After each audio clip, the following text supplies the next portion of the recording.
So I'm here to show you how to stretch after a long run in a yogic style. So we're gonna start cross-legged, and first finding that strong back, straight back, and those relaxed shoulders. So activating your core, opening the chest and rolling your shoulders back a few times. Allowing your neck to relax. Bringing your head from side to side. Perhaps doing some half circles.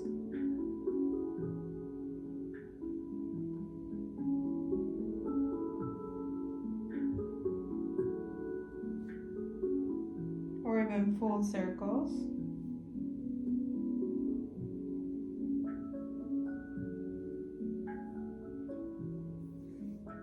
And as always, I like to start with relaxing the muscles of the spine first. So we'll do a couple of side bends and twists. Placing your right hand on the floor, inhaling the left arm up, and exhaling, bending to the right side. Keeping this hip on the floor.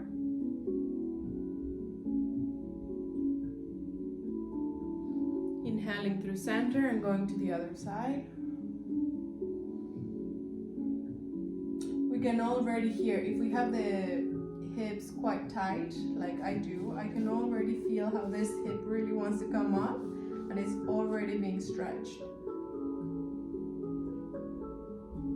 Inhaling, coming back to center.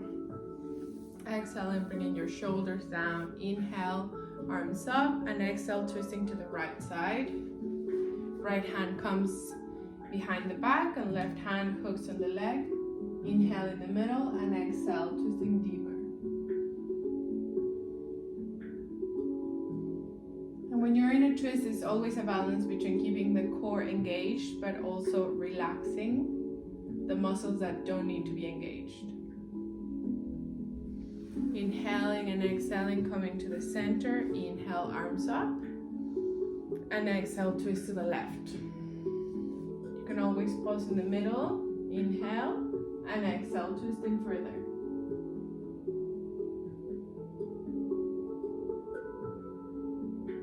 Inhale and exhale, coming back to center. When you're in a twist, you always are thinking of this part, which is the solar plexus, like behind the navel, and that's like the area that you want to think about when you engage your core. Now we're gonna start folding forward. You can either do it with your legs crossed, or you can place your feet together. And this is gonna start releasing the hips. And I have my hips very tight, so I'm gonna start balancing from side to side and then just going slowly forward. And for me, I've been having this like specific tightness in my right hip for a few weeks now, which I only feel when I'm stretching, not when I'm running. But it's more important to stretch if it's uncomfortable, because it means that you're even tighter. And stretching really helps prevent injuries.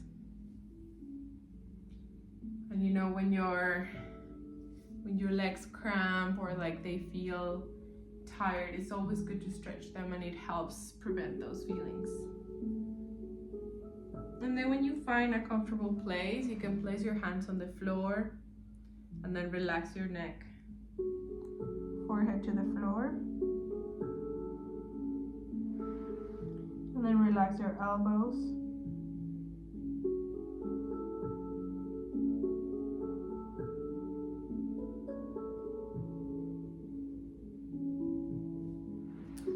And then coming back up, we're gonna kneel, so closing your knees and coming to a kneeling position to do a back opening. You can place your hands on your lower back. Inhale, opening the chest, and exhale, and just simply look up activating your core, activating your glutes to protect your lower back, and just go as far as is comfortable. You can just do this. This is already a chest opening and a back opening. But if you want to go further and it feels okay with your back, you can bring your hands to your heels to do a camel.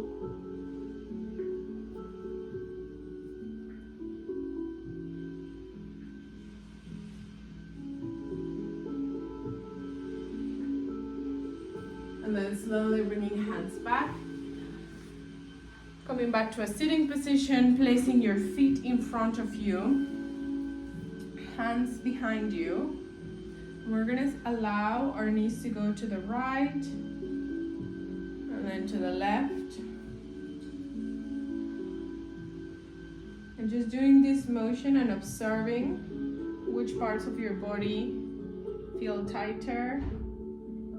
Releasing your knees to one side and moving your core, moving your body, observing if that helps. And then the other side. You never want to feel like a very sharp pain. You want to find the spots that are harder to reach. Coming to center, we're going to straighten our right leg. Left foot towards the inner thigh. Moving your chest to be aligned with your bigger toe. Inhale and exhale. Holding onto your ankle or your shin, maybe your foot. And then slowly bringing your body down.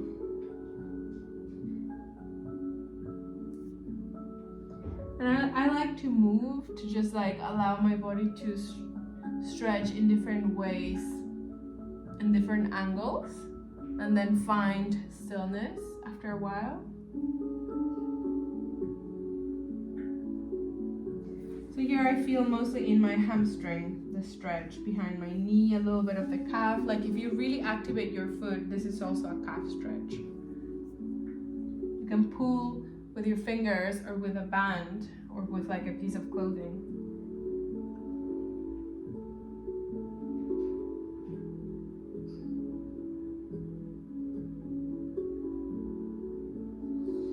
And then we'll do the other side.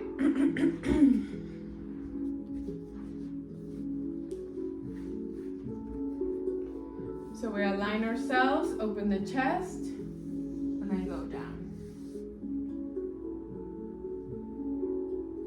And when I'm like swinging from side to side, I'm feeling how different parts of my shin and my calf are stretching. This is why I like to move. Because maybe like on this leg it feels like this angle would work better, whereas like in the other leg it was chest aligned. So I'm just gonna do a little bit of both and then find stillness.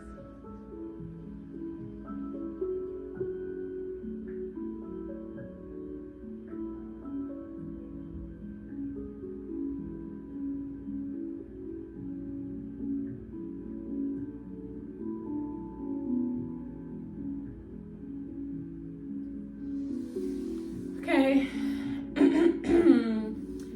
So for like a stronger hip stretch, we can either do the pigeon or the fire log. So the pigeon, you could just, it's like basically as you are, you just shift to face the opposite side.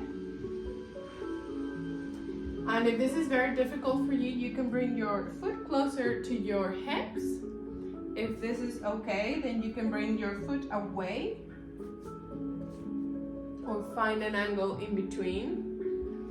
The back leg is straight and your hands can be in a tent. Your chest is open, you inhale, and as you exhale, you start coming down. And again, I like to sway a little bit. And then just having a few deep breaths here, relaxing your forehead down.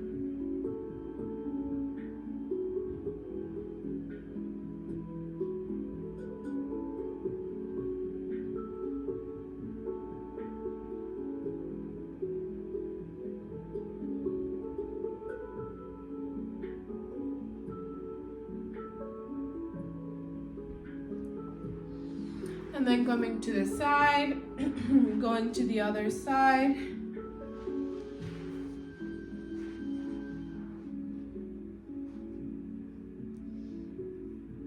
Again, first finding alignment, looking back at your leg and making sure it's straight. Inhale, opening chest, and exhale, coming down. And then relaxing your forehead down.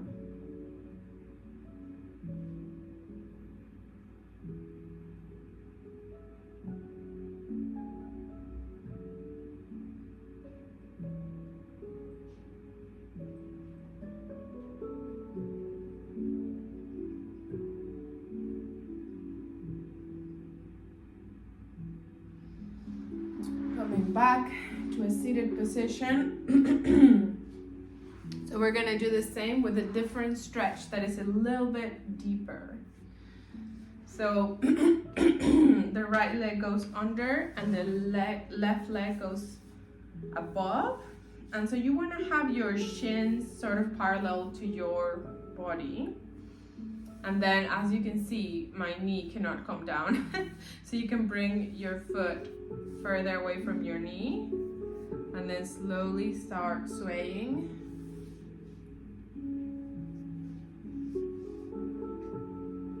If this is too much, if this is too hard, you can just do the pigeon again. But I like to do this because it's a different angle, so it's like slightly different. It can be more intense. When my hips are very loose, this is easy and it's very nice. Right now my hips are quite tight. You can feel it on both sides, mostly on the leg that is on top, but you can feel it on both sides.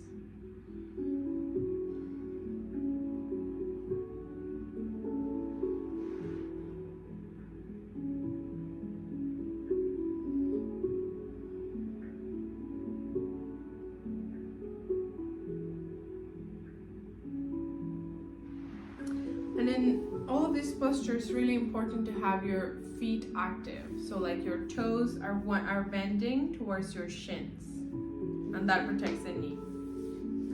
We're gonna change to the other side.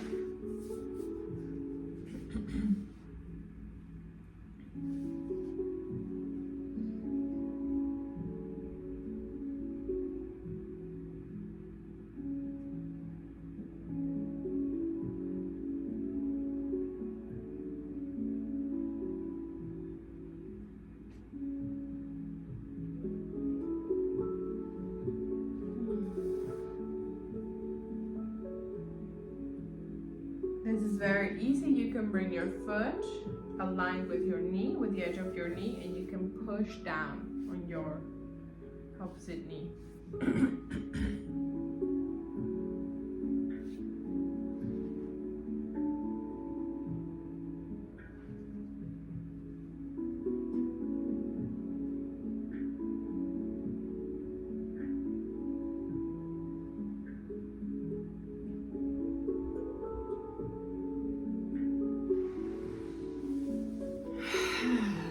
And then we're gonna do a stretch for our calves. So like there's many ways to do it, and we've been stretching some. The one that I like the most is downward dog, because when you have the right angle,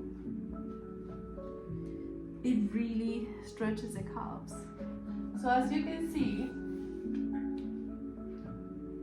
there's different, like if you do this kind of downward dog, then your calves are not going to stretch much. The idea is to push the floor with your hands and to keep your feet not too far away from your hands.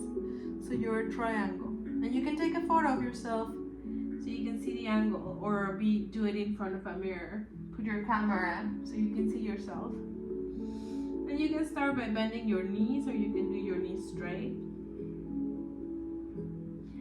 But always trying to bring the heels down to the floor, and as I'm doing now, with a micro bend in my knees to protect them, I feel the strongest calf stretch and shin stretch that I could. And then you just breathe here, relaxing the shoulders away from your ears, sending the sits bones up to the ceiling. Pressing the floor with all the 10 fingers of your hands.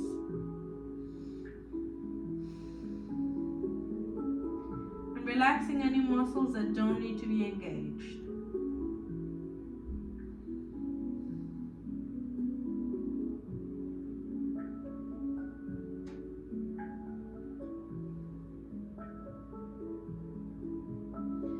And then slowly bringing your knees to the floor.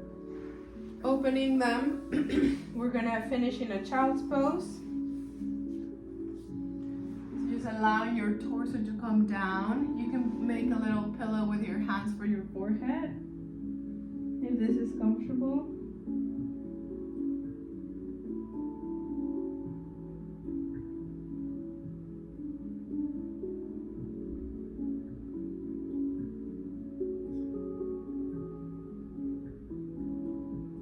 And then after a while, maybe you want to place your forehead right on the floor.